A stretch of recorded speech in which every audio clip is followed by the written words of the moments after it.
नमस्कार, मैं अश्विनी गौतम कुशल पे आपका स्वागत करता हूं। और आज मैं आपके लिए लेकर आया हूं एक बहुत इंपोर्टेंट वीडियो। साथियों, आज हम बात करने जा रहे हैं चीन की अर्थव्यवस्था के बारे में, जो दिन पे दिन कमजोर होती जा रही है। आखिर इसके कारण क्या है? अगर अभी तक आपने चैनल सब्सक्राइब नहीं किया तो कर लीजिए, ताकि आपको लेटेस्ट इन्फॉर्मेशन मिलती रहे। साथियों, जैसे कि आपको पता है, आज से कुछ समय पहले तक चीन की जो अर्थव्यवस्था इकोनॉमी है, उसकी जो ग्रोथ रेट है, विकास दर है, वो 11% के आसपास तक रहती थी। सालों साल ही थी चलती रही 10%, 11%। लेकिन पिछले कुछ समय से जो चीन की विकास दर है वो 5% के आसपास आ चुकी है। कई रेटिंग एजेंसी है जैसे कि Fitch, JP Morgan, S&P, Standard and Poor's, इन जो रेटिंग एजेंसी है, इन्होंने ये बोला है कि आने वाले समय में जो चीन की ग्रोथ रेट है वो 5% से भी नीचे आ सकती है। तो चीन के लिए और पूरी दुनिया के लिए एक बैड न्यूज है। बैड न्यूज क्यों है उसके बारे में मैं आपको बताऊंगा। समझ लीजिए कि इस समय दुनिया की जो 5 बड़ी अर्थव्यवस्थाएं हैं, इकोनॉमी है, वो कौन कौन सी हैं। सबसे पहले आप बात करिए अमेरिका की। जो सबसे बड़ी इकोनॉमी है दुनिया की वो है आपकी अमेरिका। दूसरे नंबर पे आती है चाइना, तीसरी पे आती है जापान, चौथे नंबर पे आती है जर्मनी और 5वें नंबर पे आती है इंडिया। तो दोस्तों, जो चाइना है, चीन है, वो दुनिया की सबसे बड़ी दूसरी अर्थव्यवस्था है, जिसकी ग्रोथ रेट कम होती जा रही है। देखिए, ऐसा नहीं है कि ये अभी हुआ है। 2008-9 के आसपास का समय याद करिए, जब दुनिया में मंदी छा रही थी तो चीन में भी मंदी छाने जा रही थी, लेकिन प्रॉपर्टी सेक्टर ने ऐसा होने से रोक लिया। आपको पता है, जो चीन का इंफ्रास्ट्रक्चर है वो पूरी दुनिया में फेमस है। तो जो प्रॉपर्टी सेक्टर दोस्तों, वो चीन का एक अहम सेक्टर है।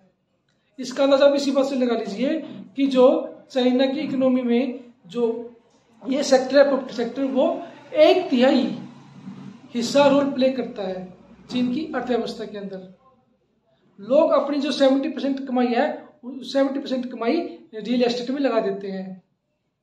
तो प्रॉपर्टी सेक्टर ने चाइना को 2008-9 में बर्बाद होने से बचा लिया, जब पूरी दुनिया में मंदी आ चुकी थी। लेकिन अभी हालत क्या है? चाइना में बड़ी बड़ी बिल्डिंग्स हैं, जो डेवलपर्स हैं, बड़ी बड़ी बिल्डिंगें, बड़े बड़े शहर बना दिए गए हैं, लेकिन उनका कोई भी खरीदार नहीं है, क्योंकि प्रॉपर्टी सेक्टर की बहुत बड़ी ताकत थी, अब ये बुलबुला फूट चुका है।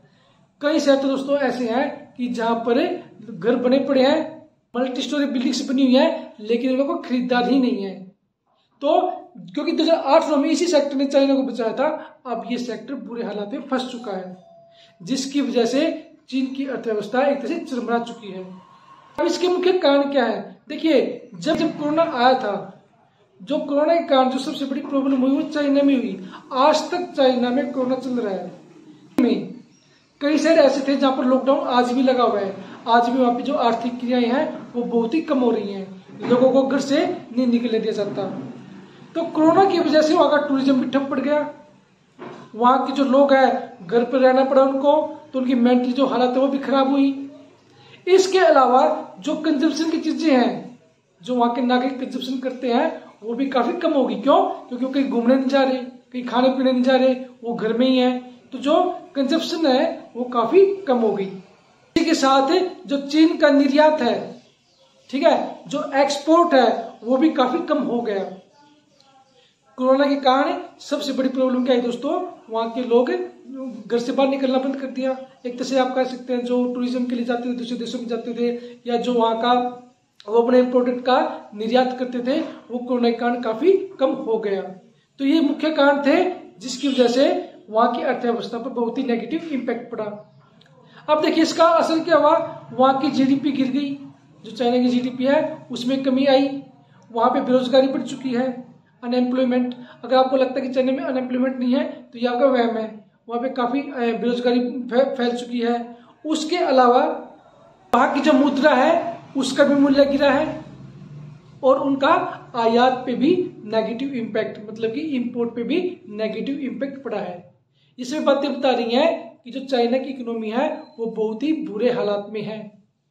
अब इसका इंडिया के ऊपर क्या इंपैक्ट है, मैं आपको बताऊं। इंडिया के ऊपर भी इसका प्रभाव होगा। दुनिया के कई और देशों पे भी इसका प्रभाव है, इंडिया के ऊपर भी इसका प्रभाव पड़ेगा ही पड़ेगा। देखिए चाइना आपको पता है पॉपुलेशन के हिसाब से दुनिया में नंबर 1 पर है, इंडिया उसकी टक्कर में जा चुका है। चाइना अपनी जरूरत का 70% आयरन और लोहा आयस्क बाहर से मंगवाता है। अगर मान लीजिए वहां की इकोनॉमी पे बुरा असर पड़ता है तो दोस्तों उसका असर इंडिया पे भी पड़ेगा, क्योंकि वहां पे कंजप्शन कम है तो जो लोहा आयस्क को मंगवाता है इंडिया से उसके ऊपर भी नेगेटिव इंपैक्ट पड़ेगा, तो ये इंडिया की इकोनॉमी के लिए भी अच्छा नहीं होगा। इसके अलावा चाइना के लोग पूरी दुनिया में घूमने के लिए जाते हैं, तो कई देश ऐसे हैं जिनकी इकोनॉमी पे बैड इफेक्ट पड़ेगा। क्यों? क्योंकि चाइना के लोग कहीं घूमने जा ही नहीं रहे।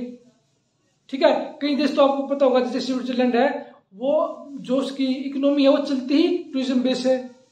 इसके अलावा दोस्तों अफ्रीकन कंट्रीज की बात कर लेते हैं। चाइना आपको पता कंजप्शन के मामले में वो टॉप 3 देशों में आता है। तो जो मेटल्स है, धातुएं हैं, वो धातुएं मंगवाता है अफ्रीका महाद्वीप से, जैसे कि दक्षिण अफ्रीका के देश है और उसके आसपास के जो देश है वहां से लगभग जो मेटल्स है, धातुएं हैं, वो जाती हैं चाइना के अंदर।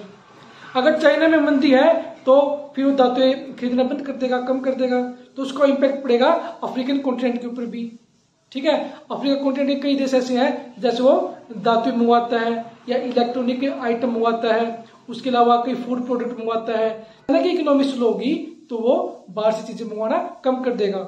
इसकी वजह से इंडिया पे भी फर्क पड़ेगा, अफ्रीकन कंट्रीज में फर्क पड़ेगा, और जो आसपास के देश है जहाँ पे टूरिज्म बहुत अच्छा है, चाइना के लोग जाते हैं घूमने, वहां पर भी बहुत ही नेगेटिव इंपैक्ट पड़ेगा। आप कह सकते हैं कि चाइना की इकोनॉमी के साथ साथ दुनिया के और देशों की इकोनॉमी में भी एक तरह से स्लो डाउन आने की पूरी संभावना है।